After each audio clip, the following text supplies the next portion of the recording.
Good morning. Dito tayo ng Oplan, Lawa at Binhi. So tingnan natin yung mga ginagawa ngayon dito. Kung may natutunan ba sila kahapon.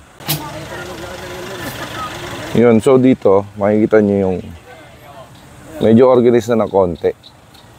Kahit paano wala na nagtuturo, alam na nila yung mga ginagawa nila.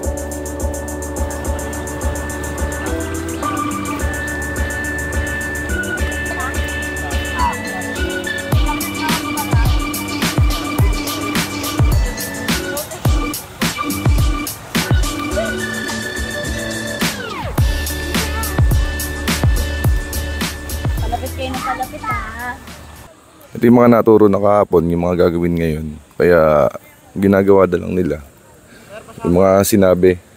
Hello po. Ano pangalan niya, tita? Joyce Ann po. Si Joyce Ann. Taga saan po? Tagalambakin po. Tagalambakin yan. Isa po sa ating partisipan. Hello po. Hello po.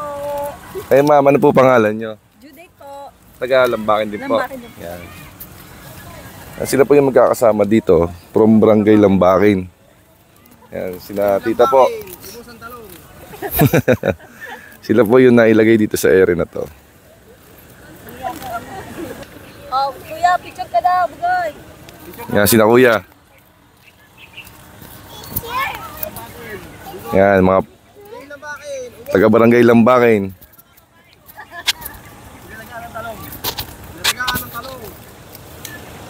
So yun po yung nakikita natin ngayon. Talagang nakikita nyo po yung sipag nila. Talagang nakikita po natin yung pagtatrabaho nila. Yan. Ano pangalan nyo kuya? Ronald Dalasan po. Ronald. Taga Lambakin. Lambakin din. Yan mga taga Lambakin. Yan group ng Lambakin. So dito naman tayo sa area ng Sunflower. Check naman natin yung mga ginagawa nila dito. So ito naman yung mga ginagawa nila sa area ng Sunflower. Yan. Nadumuhan na nila.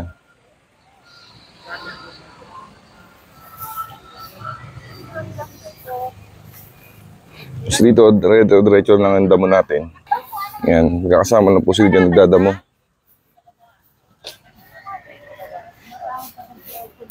So dito, nililinis lang nila area na to eh. Yan, sinasabi ko yung mga hindi nagdala ng walis eh. Ano po yung pangalan niya ate? Lizelle Resurrection po. Ayan. Pangulo po ako ng solo parent ng Santa Rosa Dos. Ito yung...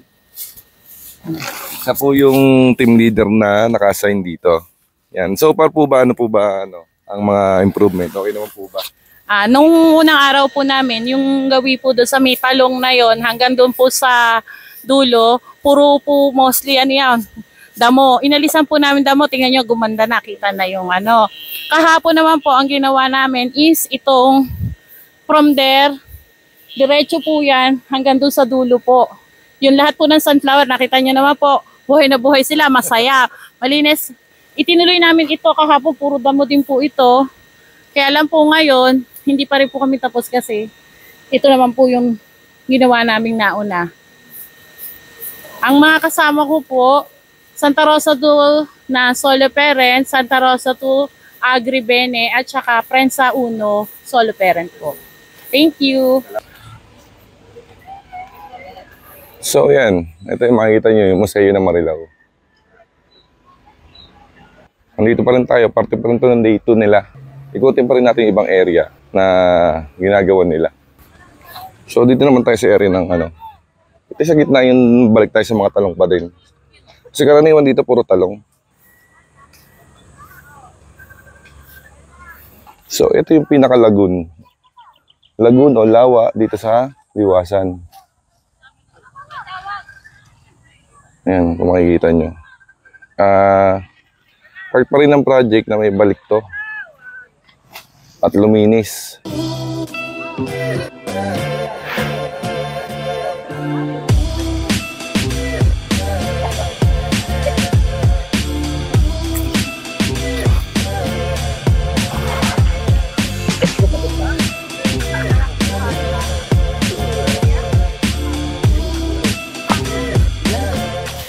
Ito yung mga masisipag eh. Oh.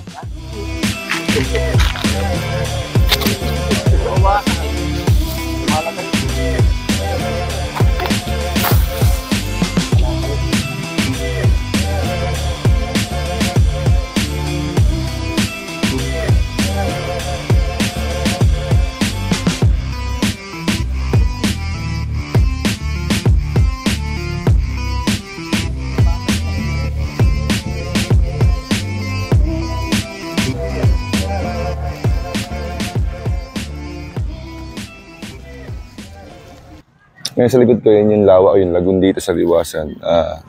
Talagang lilinisin nyo yan at may re-restore. So yun, hopefully sana maibalik nila to sa dati at makita natin kung ano yung resulta sa loob ng 15 days. Yung sana malagyan to ng tubig at makita natin yung mga progreso. Yung sana lang naman.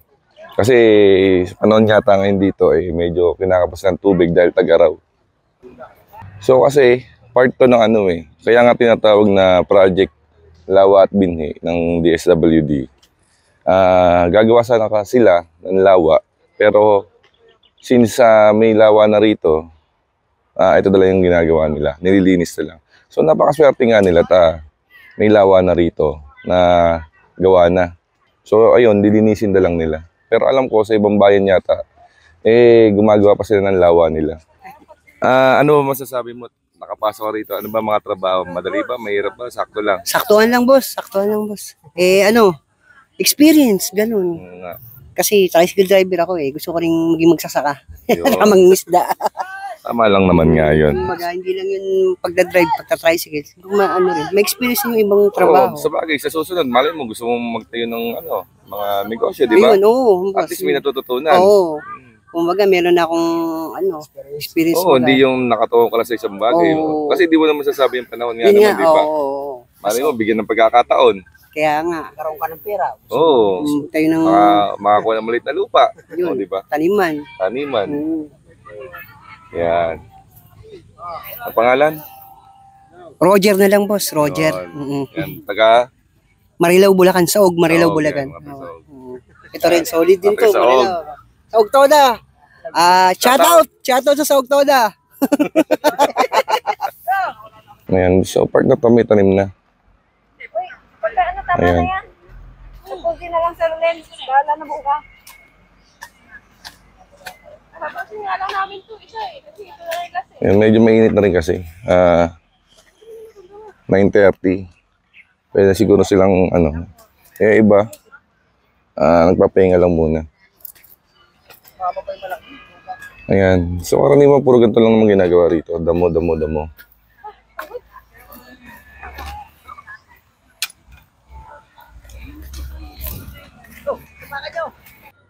Yan, so dito sa Liwasan, medyo malawak talaga to So maraming makikita rito. Open naman dito, pwede rin naman kayong pumunta. Welcome naman ang lahat. So, kung malapit lang kayo dito sa Marilao, pwede nyo nung pasyalan to. At makakita yung mga ginagawa rito. Pwede rin kayong bumili ng mga gulay.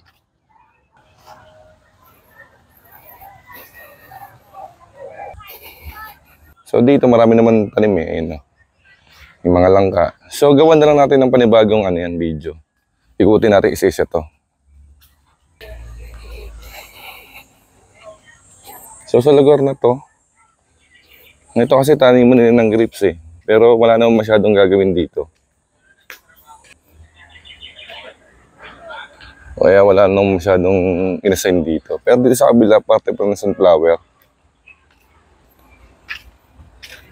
Dito medyo malinis na Yung mga grapes nila dito.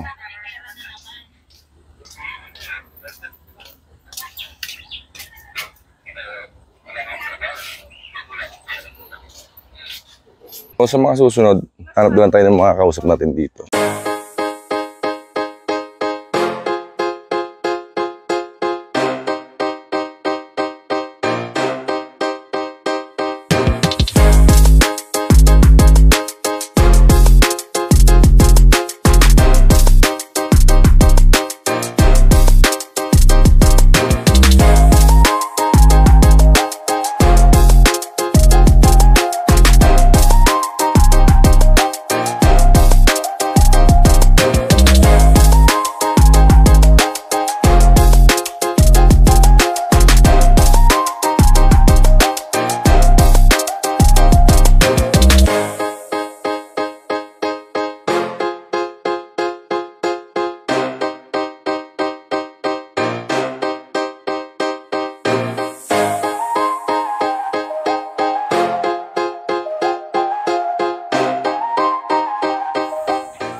Sa part na to, dito tayo sa dulo Naglalagay na ng plastic mulching pagkatapos maggarong. Ayan, ito yung dito nila. Okay na. Dito sa part na to, konti lang ang trabaho. Kasi medyo organized dito, sa malinis naman na. So doon lang talaga sa part sa bungad, doon lang inaasikaso ng husto. Ngayon, nagdidilig lang. Konting damo. Tapos naglalagay ng pataba.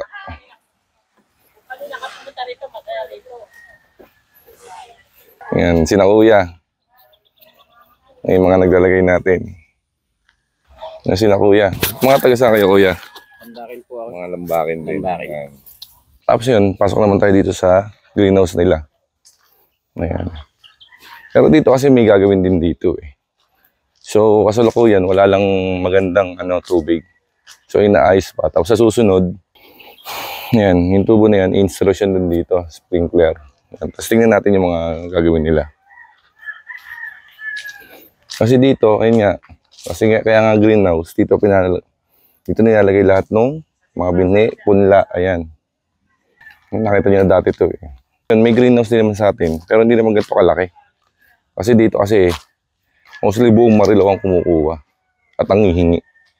Kaya talaga sobrang laki dito. So sa ibang araw, pasyalan natin to pag ginagawa na nila. So yan, ito na yung ginawa na ngayon day 2. So dito lang natin muna tatapusin. Check na lang natin yung mga gagawin pa sa mga susunod na araw. Dito na muna ulit. Paalam.